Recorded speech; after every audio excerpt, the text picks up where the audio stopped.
पश्चिम बंगाल में हिंसा के बाद कुछ इलाकों में हालात तनावपूर्ण। जहांगीरपुर और मुर्शिदाबाद में अर्धसैनिक बलों की तैनाती। वक्फ कानून के खिलाफ प्रदर्शन में फिर हुई हिंसा, पुलिस से भिड़े प्रदर्शनकारी। शुक्रवार को शमशेरगंज और सूती इलाके में सैकड़ों की संख्या में सड़कों पर आए लोग। प्रदर्शनकारियों ने पुलिस पर हमला बोला। निमटीटा रेलवे स्टेशन पर ट्रेनों पर पत्थरबाजी। जंगीपुर समेत कई स्टेशन पर ट्रेन रोकनी पड़ी। पश्चिम बंगाल के जलंगी में भी माहौल गर्म। वक्फ कानून वापस लेने की मांग को लेकर जुलूस निकाला गया। कोलकाता में भी वक्फ कानून के खिलाफ सड़कों पर लोग। प्रदर्शन में बड़ी संख्या में महिलाएं हुई शामिल। बंगाल के साउथ 24 परगना में भी मुसलमानों ने वक्फ कानून का विरोध किया। पुलिस की गाड़ियों में तोड़फोड़ की। बीरभूम में वक्फ कानून के खिलाफ विरोध प्रदर्शन। नमाज के बाद सड़कों पर प्रदर्शन। झारखंड पश्चिम बंगाल सीमा पर सुरक्षा कड़ी। झारखंड के पाकुड़ में सुरक्षा बढ़ाई गई। आगरा में भी मुस्लिम संगठन सड़कों पर उतरे। नमाज के बाद वक्फ कानून को लेकर विरोध प्रदर्शन किया। हैदराबाद में ऑल इंडिया मजलिस तमीर ए मिल्लत की राउंड टेबल मीटिंग। कहा, आखिरी कतरा अगर बहाना पड़े तो बहा देना चाहिए। हैदराबाद में वक्फ कानून को लेकर बड़ा कार्यक्रम। All India Muslim personal law board और मिली काउंसिल कर रहा है आयोजित। जम्मू कश्मीर के किश्तवाड़ में आतंकियों के खिलाफ सुरक्षा बलों को बड़ी कामयाबी। 3 आतंकी ढेर।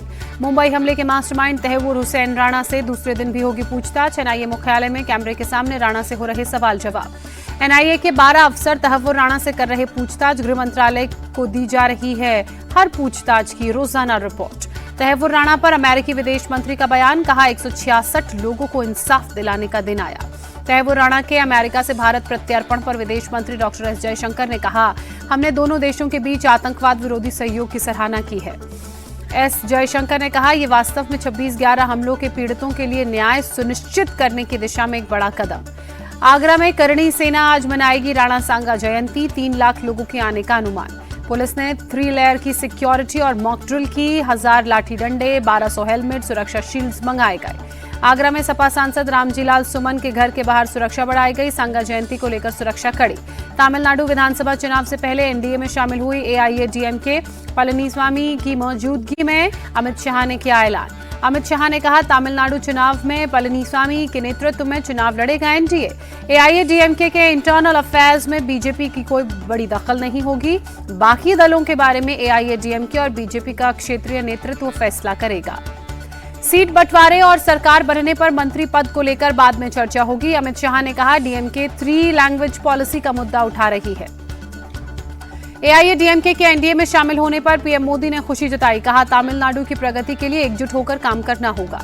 एआईएडीएमके के एनडीए में शामिल होने पर डीएमके नेता टीकेएस एलांगोवन ने कहा, हमें पता था ये होगा। पलनीसामी डर की वजह से बीजेपी के सामने झुके। नयनार नरेंद्र का तमिलनाडु बीजेपी चीफ बनना तय। उनके अलावा किसी ने आवेदन नहीं किया।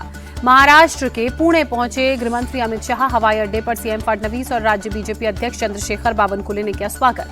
मध्य प्रदेश के श्री आनंदपुर धाम में प्रधानमंत्री मोदी का संबोधन। कहा, संकट के दौर में ऋषि मुनियों ने भारत को रास्ता दिखाया। दिल्ली के जवाहरलाल नेहरू यूनिवर्सिटी में छात्र संघ चुनाव का ऐलान। 23 अप्रैल को प्रेसिडेंशियल डिबेट और 25 अप्रैल को होगा मतदान। वाराणसी में 19 साल की लड़की के साथ हुए गैंगरेप के मामले में पुलिस ने अब तक 12 लोगों को गिरफ्तार किया। पुलिस ने पीड़ित का मेडिकल भी कराया। पीएम मोदी के सख्त कार्रवाई के आदेश के बाद वाराणसी पुलिस एक्शन में। बाकी फरार आरोपियों की तलाश जारी। गुजरात के राजकोट में डीएम ऑफिस में बम की धमकी। क्राइम ब्रांच, एसओजी और डॉग स्क्वाड की टीमें सर्च ऑपरेशन में जुटी। यूपी के अमरोहा में पशु चोर गिरफ्तार। पुलिस ने एनकाउंटर में चोर के पैर में मारी गोली। मुठभेड़ में पुलिस इंस्पेक्टर भी घायल। पंजाब के तरन तारण में पुलिस और गैंगस्टर के बीच एनकाउंटर। पुलिस ने मुठभेड़ में गैंगस्टर हरिंदर सिंह को किया गिरफ्तार। पंजाब में पुलिस ड्रग्स के खिलाफ चला रही है ऑपरेशन सतर्क। रात में चलाया जा रहा है चेकिंग अभियान। बीएसएफ के जवान भी चेकिंग अभियान में शामिल। दिल्ली के आजादपुर गांव में दिल्ली पुलिस के सब इंस्पेक्टर पर चाकू से हमला। एसआई को अस्पताल में कराया गया भर्ती। हनुमान जन्मोत्सव पर आज देश भर में बड़े कार्यक्रमों की तैयारी। दिल्ली के जहांगीरपुरी में विश्व हिंदू परिषद 2 किलोमीटर लंबी शोभा यात्रा निकालेगी। प्रधानमंत्री मोदी ने देशवासियों को हनुमान जयंती की शुभकामनाएं दी। बोले, संकट मोचन की कृपा से सभी का स्वास्थ्य बेहतर रहे, सुखी और संपन्न रहे। हनुमान जयंती के मौके पर वाराणसी में शोभा यात्रा निकाली गई। उत्तर प्रदेश कांग्रेस अध्यक्ष अजय राय यात्रा में शामिल हुए। पालकी भी उठाई। हनुमानगढ़ी मंदिर में भक्तों का जनसैलाब उमड़ा। बड़ी संख्या में पूजा अर्चना कर रहे श्रद्धालु।